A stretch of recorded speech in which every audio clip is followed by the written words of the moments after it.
if you wore out from arguing with men in a time of peace, how will you battle with demons in a time of war, right? So that comes from Jeremiah 12:5. Jeremiah chapter 12, verse 5. And it reads, if thou hast run with the footmen, and they have wearied thee, then how canst thou contend with horses? And if in the land of peace, wherein thou trustedest, they wearied thee, then how wilt thou do in the swelling of Jordan? Right? And so you need to know that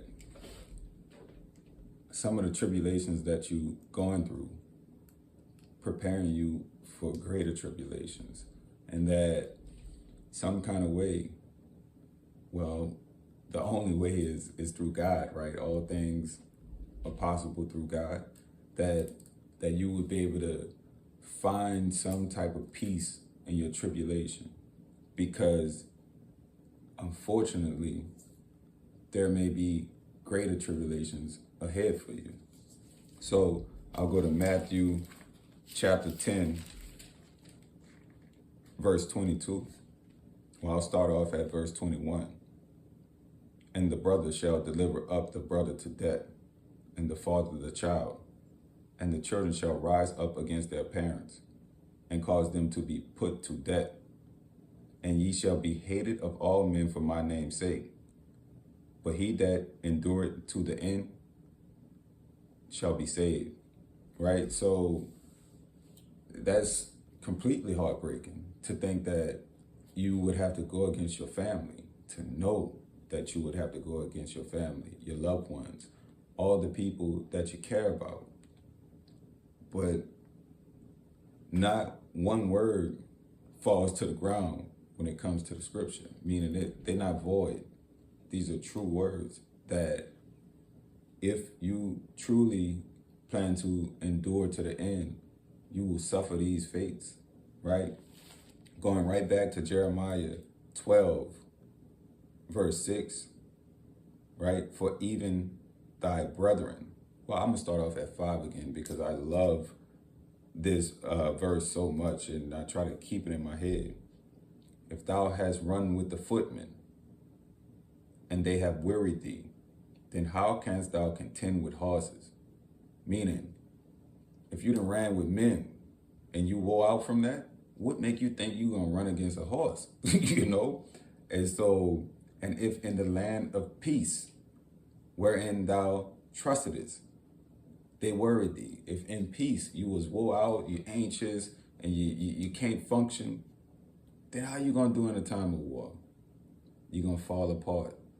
And I know in my heart, in the land that we live in, just off my experience of the world, that you've been in peace straight up, and you hadn't seen the unfortunate, horrible, dreadful things that have been inflicted on many different parts of the world.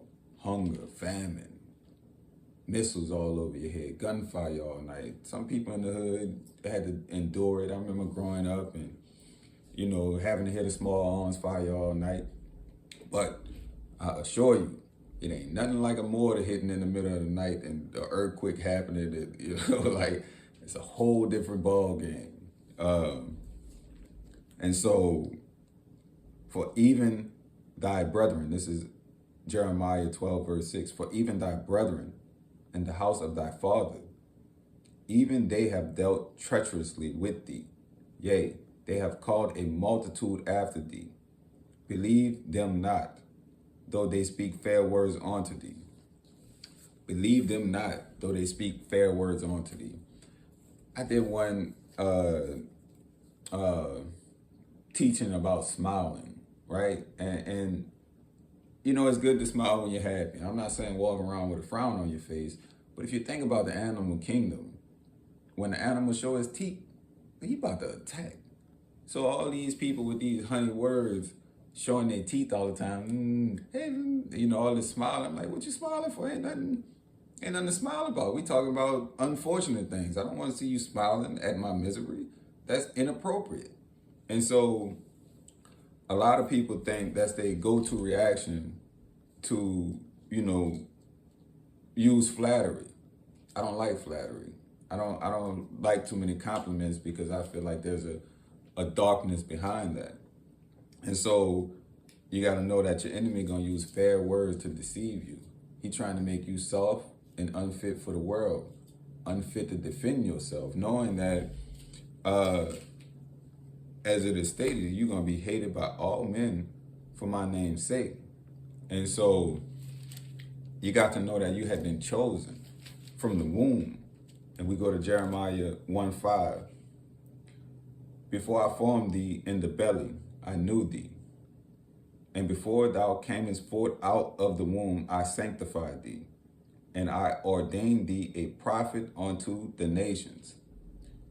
So we know that once we delivered from our wretchedness by Christ, that we become kings and priests, queens and priests, you see?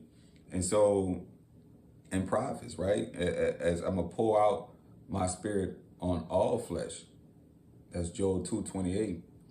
And that, let's read that. And give me just a second to get there. The prophet Joel.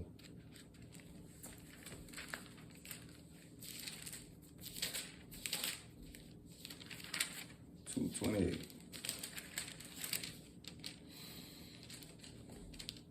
I'm going to start off at 27. And ye shall know that I am in the midst of Israel, and that I am the Lord your God, and none else. And my people shall never be ashamed. And it shall come to pass afterward that I will pour out my spirit upon all flesh, and your sons and your daughters shall prophesy. If you prophesy, you're a prophet. Your old men shall dream dreams. Your young men shall see visions. And also upon the servants and upon the handmaids in those days will I pour out my spirit. And I will shew wonders in the heavens and in the earth, blood and fire and pillars of smoke. It sounds dreadful. Blood, fire, smoke, thunder, lightning. Woo-hoo. The sun shall be turned into darkness, and the moon into blood, before the great and terrible day of the Lord come. And it shall come to pass that whosoever shall call on the name of the Lord shall be delivered. For in Mount Zion and in Jerusalem shall be deliverance, as the Lord has said, and in the remnant whom the Lord shall call. That's you. But if you're called, you got to know it's a dreadful thing. You know, you look at the apostles and their end and how it went for them, the tribulations they went through. And so it's important to know that as you're moving through the world and you're going through your tribulations, find a way to find joy in it, to know that it's for a purpose. Like if you're going to the gym and how hard it is to lift those weights, and if you're a runner, how hard it is to try to get a new distance, because you building a stronger body. And throughout my life, I've cried out and tried to figure out why this was happening, why I had to go through this. And as I am older in this world and I'm able to move, I know that if I hadn't went through that, there's no way I can move the way I move now. There's no way that I would be able to stand tall in certain situations had I not been afflicted before. Because there is something called like, you got scars on your body from physical wounds. But every time I faltered, meaning done something that I wasn't proud of, I wasn't courageous when I should have been, those are wounds that I can never forget.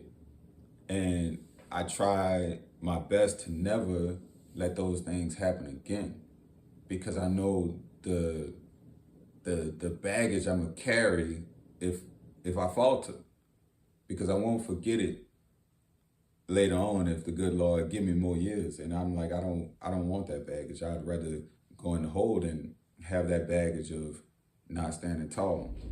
So, you know, you gotta think, beloved, if right now in a time of peace and you're arguing with men and you wearied and you can't hang on, beloved, when the time comes when you're battling with demons and you're at war, how will you do? So it's important to get your mind right, to understand that you have to find peace in the tribulation some kind of way, and that the good Lord know all things that you have need of. And if you lack those things, you don't need them. And so that if you can look at what you going through as you being formed into the weapon that God needs you to be. In the Psalms, it says that man is his arm and violence is his sword.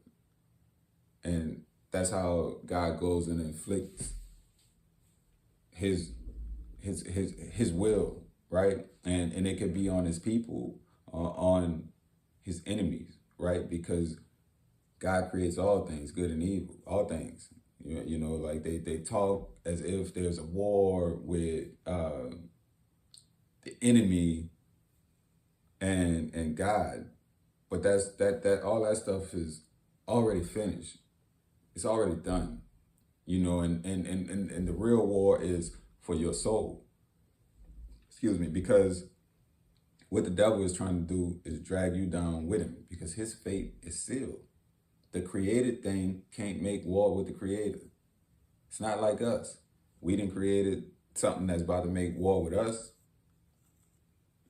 But we are flawed humans that been wicked since the beginning. We nothing more than beasts. We not gods. You know, it says that, you know, you little G's. And people take that and, you know, make that they the big G, the creator of all things. You know, but scripture say, yeah, you little G, not big G. And so if you wearied right now through your tribulations, try to look upon them and see how God might be using them to make you stronger, to help others. Because, you know, we won. And your pain could be to help for someone else that they don't have to go through your pain. So I'm going to end it on this Jeremiah 1. Before I formed thee in the belly, I knew thee. And before thou camest forth out of the womb, I sanctified thee. And I ordained thee a prophet unto the nations. Right? And so make sure as you moving through the world, whoever you are and whatever your purpose, God had ordained it and sanctified it from the beginning. And that, you know, just try your best to find light in your tribulation.